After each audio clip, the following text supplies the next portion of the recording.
Good morning, students. Welcome to online classes. St. Angel's Public School, Bagpat. Standard 10th. Subject SST. Unit History. Chapter number 2. Nationalism in India. Khilafat movement.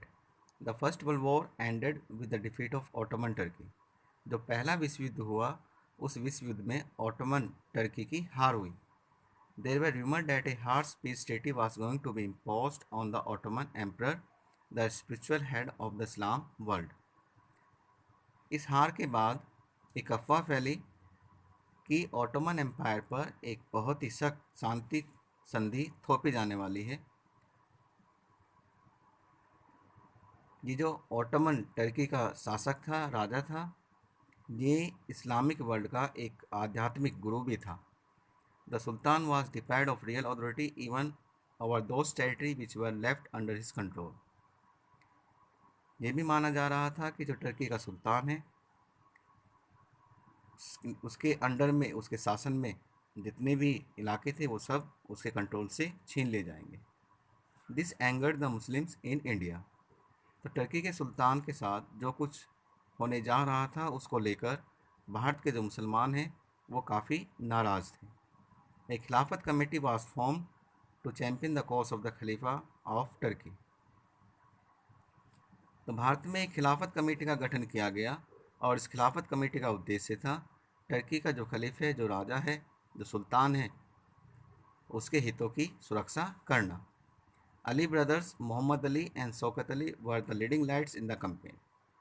इस Khilafat committee का गठन जिन लोगों द्वारा किया गया उसमें ख़ास तौर से मोहम्मद अली और शौकत अली, जिन्हें अली ब्रदर्स के नाम से जाना जाता था, इन्होंने किया. Gandhi ji was also convinced of the justice of the Muslim cause. Gandhi ji भी मुसलमानों के साथ जो अन्याय हो रहा था उसके पक्ष में थे.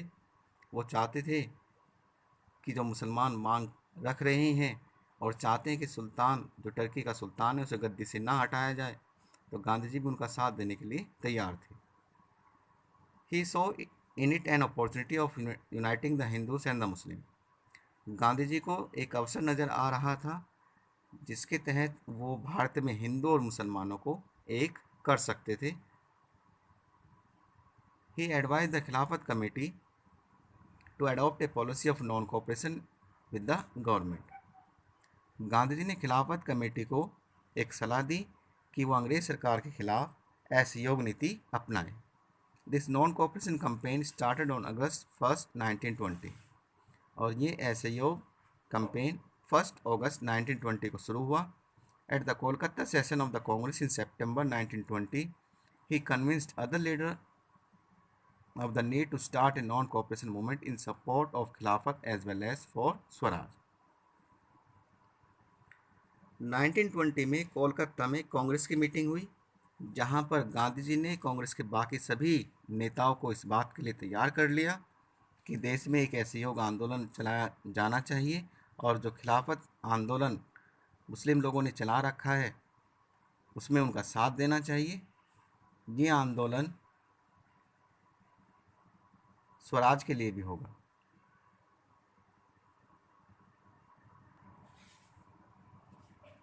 The Program of the Non-Cooperation Movement 1921-22 AD. In his book Hind Swaraj 1909, Gandhiji declared that Britishers were ruling over India due to cooperation of Indians. Gandhi ji ने एक किताब लिखी थी जिसका नाम था हिंद स्वराज. ये किताब इनके द्वारा 1909 में लिखी गई. इस किताब के अंदर गांधी जी ने इस बात की घोषणा की कि भारत देश में जो अंग्रेज शासन कर रही हैं वो भारतीयों के सहयोग से ही कर रहे हैं. He said the English have not taken India, we have given it to them.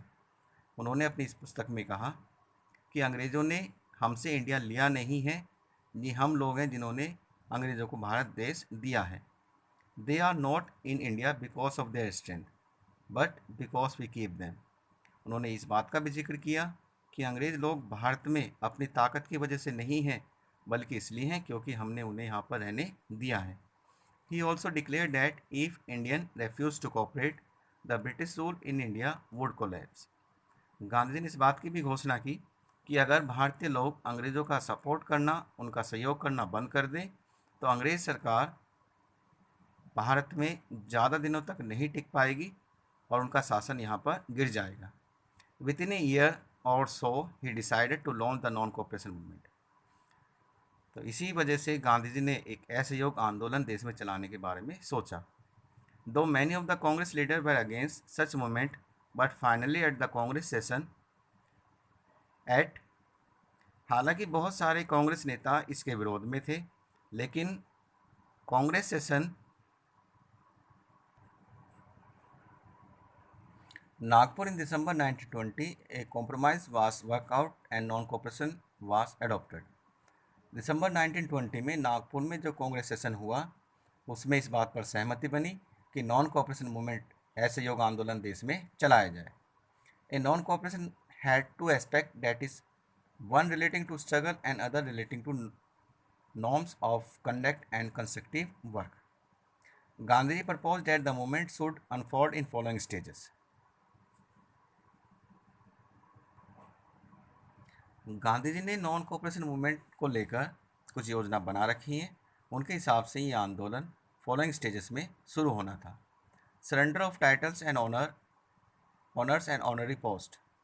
सबसे पहले अंग्रेज सरकार द्वारा जो भी टाइटल्स, ऑनर्स या ऑनरी पोस्ट भारतीय लोगों को दी गई थी वो सब रिटर्न की जाएगी। Boycott of legislative council. Legislative council का बहिष्कार किया जाएगा। Boycott of law courts by the lawyer. भारतीय वकीलों द्वारा सरकारी अदालतों का बहिष्कार किया जाएगा। Boycott of government school and colleges and withdrawal of children from this. इसके अलावा जितने भी सरकारी स्कूल हैं, कॉलेजेस हैं, उनका बहिष्कार किया जाएगा और जो भारतीय बच्चे इन स्कूल कॉलेज में पढ़ते हैं वो इन स्कूल कॉलेज में जाना छोड़ेंगे। Boycott of British good. जो विदेशी सामान है, अंग्रेज़ों द्वारा निर्मित माल जो भारत में बिकता था, उसका भी बहिष्कार किया जाएगा। To get a popular support for the movement, Mahatma Gandhi and Shaukat Ali toured extensively throughout India.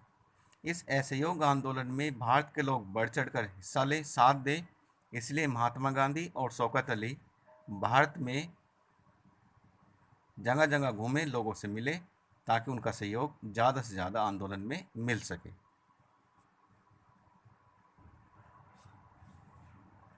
Different stands within the movement.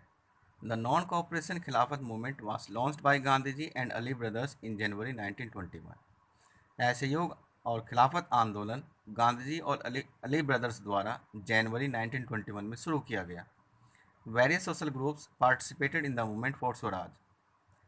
विभिन्न जो सामाजिक समुदाय थे उन्होंने इस आंदोलन में हिस्सा लिया स्वराज के लिए, but all interpreted Swaraj in their own way. लेकिन सभी विभिन्न समुदाय जो थे, जो लोग थे, उन सब ने स्वराज का मतलब अपने अपने हिसाब से निकाला। The movement in the town. The movement started with middle class participation in the cities. शहरों में आंदोलन की शुरुआत मध्य वर्गीय लोगों के हिस्सा लेने से शुरू हुई।